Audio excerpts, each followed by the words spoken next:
बोलेगा कोई। ध्यान से सुनेंगे सभी बच्चे रेस्पिरेशन के लिए, और नेक्स्ट क्लास में मैं इसका टेस्ट लूंगी। Orally I will ask respiration खत्म करना है, चाहे टाइम कितना भी हो, पूरा टॉपिक आज, तो you have to be cooperate with me. Respiration is the process बच्चों जिसमें हम लोग अपनी बॉडी में एयर को इनहेल करते हैं और एयर हमारे लंग्स के थ्रू हमारी पूरी बॉडी में स्प्रेड हो जाती है। एक्चुअली लंग्स नहीं करता है, वो काम हार्ट करता है। हार्ट को हम लोग अभी लेटर ऑन डिस्कस करेंगे। हमारे रेस्पिरेशन से जुड़े हुए कौन कौन से पार्ट्स हैं उसको सबसे ध्यान से सुनेंगे। सबसे पहला पार्ट एक्सटर्नली जो विजिबल होता है वो है नोज, और ये नोज में आपके छोटे छोटे दो होल्स जिनका नाम है नॉस्ट्रल्स। तो यहाँ पे सबसे पहला पार्ट यहाँ पे नोज, और नोज से रिलेटेड ये हमारे पास आ गए नॉस्ट्रल्स। ठीक है, उसके बाद जो नोज है उसमें जो आपका ये एरिया जहां तक आपकी फिंगर जा सकती है मैक्सिमम, वो नेजल पैसेज होता है बेटा। यहाँ नेजल पैसेज है नहीं, मतलब प्रॉपरली नहीं मैंने बनाई है, नेजल पैसेज समझ गए। इसके बाद ये ट्यूब होती है फैरिंग्स, ये ट्यूब होती है फैरिंग्स। फैरिंग्स के थ्रू देखो एयर जा रही है। मैं एक साथ स्ट्रक्चर और प्रोसेस दोनों समझा रही हूँ, तो फोकस यहाँ करें प्लीज। वो कॉपी में बनेगा भी नहीं चलेगा, अगर यहाँ सब कुछ समझ में आ गया तो कोई भी डायग्राम हो, चाहे ये हो या किसी भी बुक का हो, तुम्हें प्रोसेस क्लियर होना चाहिए बस। आयुष मिश्रा लास्ट की ईच एंड एवरीथिंग मैंने क्या समझाया, तो फोकस बहुत ध्यान से करना, और तुम्हें तुम्हारे साथ वाला बेटा बालक तन में ये फैरिंग्स के थ्रू एयर अंदर जा रही है। कृतिका तुम्हारा भी बेटा इसी में नहीं, ये फैरिंग्स के थ्रू अंदर जाने के बाद ये एक्चुअली ना ये यहाँ पर ये कॉमन है, ये देखिए ये कॉमन एरिया है। जब खाना खाते हैं ना तो उसी वक्त हम सांस नहीं ले सकते। एक काम करना, जरा अभी सांस लो और ऐसे अपना स्पिट भी निकलो, एक साथ नहीं कर पाओगे। No you can not do it same time में, दोनों काम नहीं होंगे, क्योंकि जैसे आप सांस लेते हो तो ये पोर्शन ओपन होता है, तो देखो ये ढक्कन बंद हो गया, दिख रहा है? ये ढक्कन का नाम होता है एपिग्लॉटिस। एपिग्लॉटिस ये फ्लैप होता है, फ्लैप गेट की तरह, कि आप जैसे ये खाना खाओगे तो ये यहाँ से हटके यहाँ लग जाएगा, ये फ्लैप की तरह काम करता है। समझ में आ रहा है? So this part we call it epiglottis. ठीक है, इधर देखेंगे। इसके बाद फैरिंग्स से होती हुई ये एयर यहाँ पहुंच रही है, और ये एयर जो यहाँ आई, ये ट्यूब, ये वाली ट्यूब का नाम है बच्चों ट्राकिया। ट्राकिया विंड पाइप भी कहते हैं। और ये जो ट्राकिया है इसके ऊपर लगा होता है ये आपका वॉइस बॉक्स है बेटा, लैरिंक्स जो यहाँ होता है। यू कैन फील कि यहाँ पर आपको वाइब्रेशन भी होती है, जब आप बोलते बोलते फील करेंगे you will feel the vibration. ये लैरिंक्स है। ट्राकिया में जब एयर पहुंचती है वो इतनी तेजी से जाती है, इतने प्रेशर से जाती है, कभी कभी ट्राकिया फट सकता है। इसलिए अपने आप बाय नेचर आपके ट्राकिया को पकड़ रखा हुआ है यहाँ पे स्पेशल रिंग्स ने, और इन स्पेशल रिंग्स का नाम है कार्टिलेज। बोलो पॉज करो बेटा, देखो क्लास, यहाँ पे ये जो आपके पास है ट्राकिया है, इसमें आपकी एयर एंटर करती है, और ये जो एयर एंटर करती है ना, रेड कलर जो मैंने बनाया डॉट्स, वो एयर है। एयर जैसे ही ट्राकिया में पहुंचती है बहुत तेजी से पहुंचती है, स्पीड बहुत ज्यादा होती है, तो ट्राकिया आपका फट ना जाए, बर्स्ट ना हो जाए, इसलिए सपोर्टेड रहते हैं रिंग्स से। ये आपके पास क्या है? Rings, cartilage. ठीक है, दूसरा देखेंगे, ये क्या है? दोनों, ये दोनों ट्राकिया आगे जाके दो ट्यूब्स में डिवाइड हो रहा है। ये दोनों ट्यूब्स हैं, इनका नाम है ब्रोंकाई। ब्रोंकाई बोर्ड पे देखेंगे, ब्रोंकाई से निकलने वाली पतली पतली ट्यूब्स, ये ट्यूब्स दिख रही है जहाँ पे ये रेड शेड जा रहा है, पतली पतली ट्यूब्स, ये पतली ट्यूब्स का नाम है ब्रोंकियोल। और ब्रोंकियोल के नीचे ये पाउच लाइक सैक्स बने हुए हैं जिनका नाम है एल्वियोली। एल्वियोली, ये नीचे शेड बनाया है यहाँ पे, ये डायफ्रागम है, डायफ्रागम है। ये तुम्हारे लंग्स हैं। ये जो पूरा बॉक्स के अंदर बंद क्यों किया, आदित्य पूछ रहा था, ये चेस्ट कैविटी है।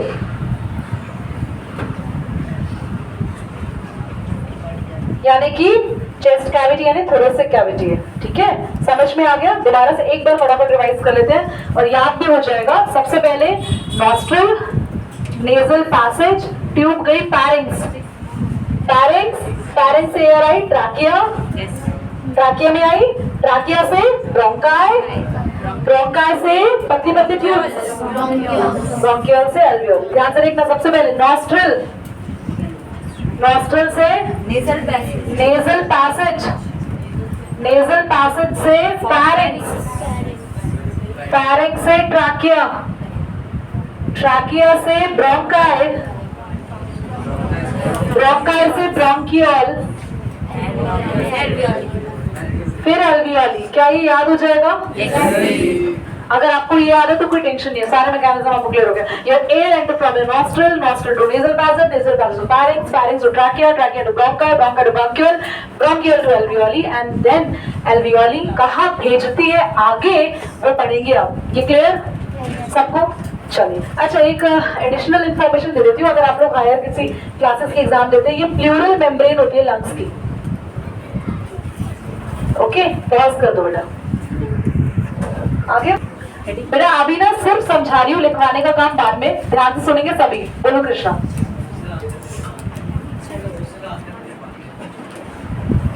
मुंह से सांस कैसे ले पाते हैं? वो सांस मुंह से जाने के बाद यहीं चली जाती बेटा, इधर ही। बस नाक से खाना मत खाना बेटा, वो नहीं हो पाएगा। और जरा क्या मस्त नूडल्स से। चलो बेटा आगे देखो। लेकिन नाक से अगर खाना जाता है तो उससे न्यूमोनिया हो सकता है। हाँ जी, बोर्ड पे देखिए, डॉक्टर साहब यही अवेलेबल है, जो भी बीमारी का पूछना पूछ सकते हैं। देखो एल्वियोली, अगर आप बात करते हुए नजर आएंगे तो अनफॉर्चुनेटली मुझे क्लास ओवर करनी पड़ेगी उन बच्चों की जो बोलेंगे।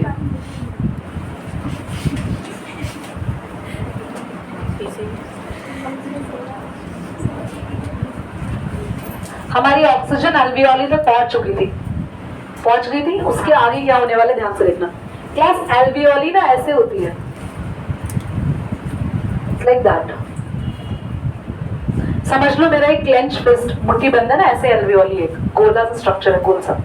अभी तो नहीं लग रहा आपको? सब बढ़िया बाहर हो गया? ठीक है। ये यहाँ पे ना एल्वियोली कवर होती है, ये देखो ये कवर है। इनके ऊपर क्या है? Blood capillaries.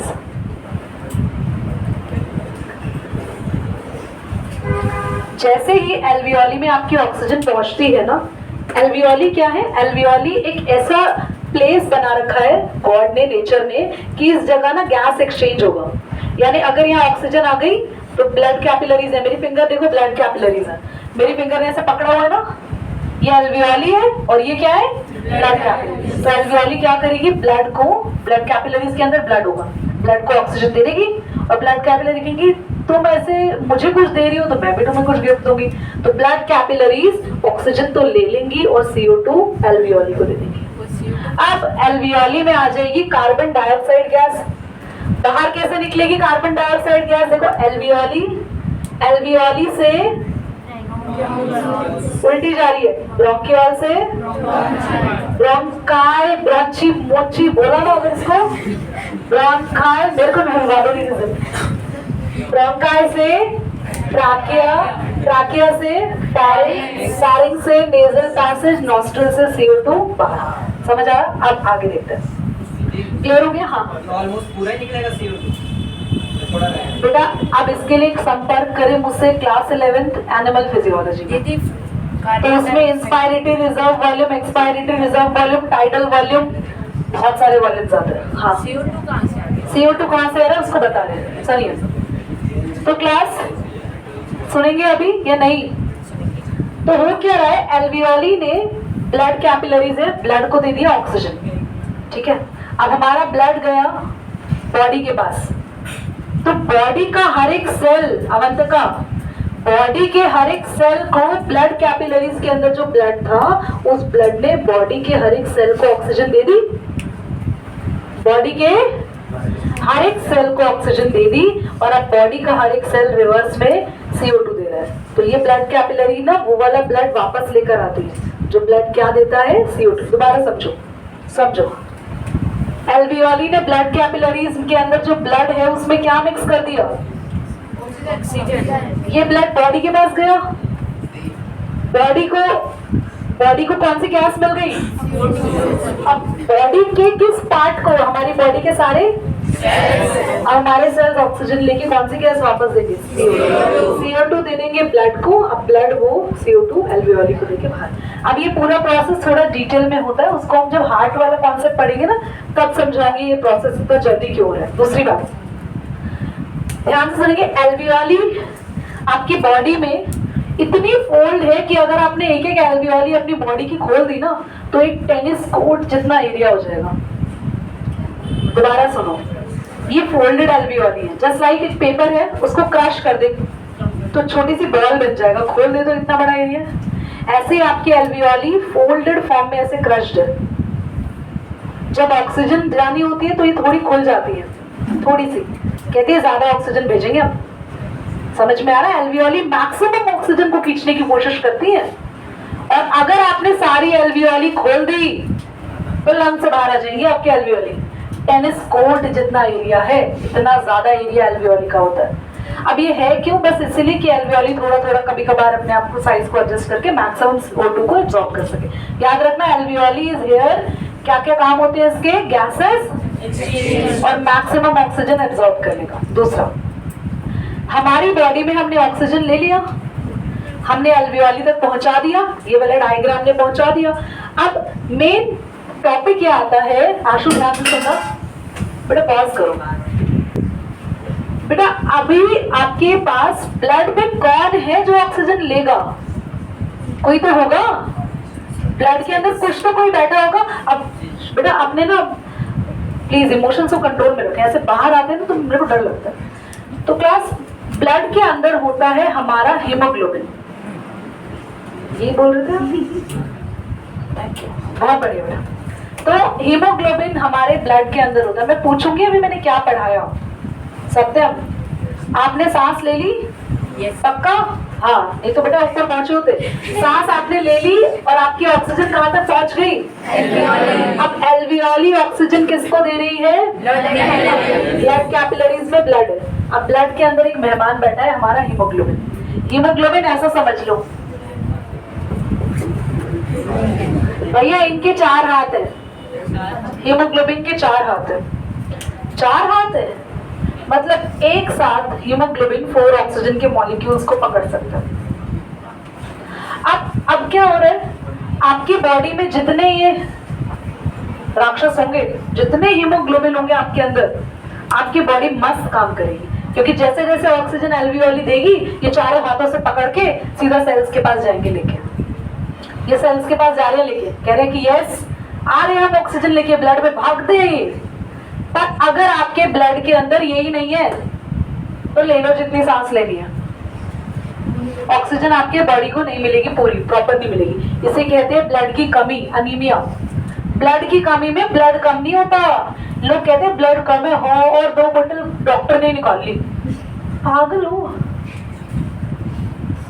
डॉक्टर 2 बॉटल निकाल रहे हैं तो तुम्हारा और कम हो गया। ब्लड में ब्लड कम नहीं होता, ब्लड का तो वॉल्यूम उतना ही रहता है, ब्लड के अंदर कम होते हैं हीमोग्लोबिन, क्योंकि आपका ब्लड का मेन काम है ऑक्सीजन सप्लाई करना, और ब्लड ने ऑक्सीजन सप्लाई करने के लिए कुछ डिलीवरी बॉयज रखे हुए हैं, और वो डिलीवरी बॉय है हीमोग्लोबिन। और इस डिलीवरी बॉय के कितने हाथ हैं? 4। एक साथ कितने ऑक्सीजन को कैरी करेगा?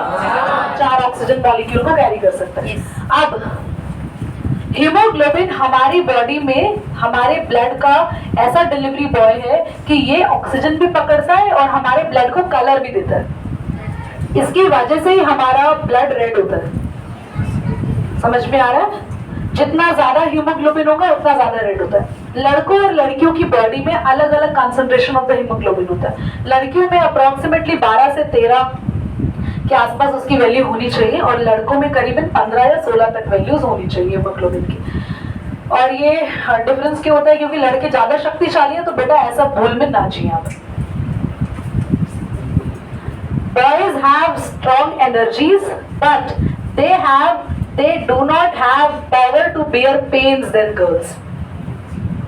ये साइंटिफिकली प्रूवन है। गर्ल्स कैन बियर पेन, वो सह सकती है बहुत ज्यादा एनर्जी, ठीक है थोड़ा बहुत कम हुई, पर सहना पेन सहना। अब लड़के को 2 मारे खींच के थप्पड़, वहीं अगर हम किसी लड़की को मार देंगे, ऐसा नहीं है कि दोनों को बराबर है, पर लड़की इज हैविंग मोर पेशेंस, वो उसको इतना नहीं लगेगा, इतना फील नहीं होगा, पेन सह सकती है, इसलिए उसको मदर बनाया गया है। तुम्हें तो नहीं बनाया गया, तुमसे तो नहीं निकलते बच्चे, because you don't have that power to bear the pain, and it is scientifically proven that girl has more power to bear the pain. और उसके पीछे भी एक रीजन है, कभी और बनाएंगे।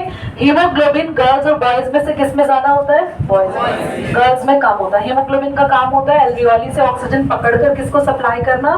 सेल्स को, बॉडी को, क्योंकि ये कहाँ है? ब्लड में है। बोला देते हैं जैसे कम हो जाता है तो अनीमिया होता है, अगर इंक्रीज हो गया तो इंक्रीज कैसे होगा?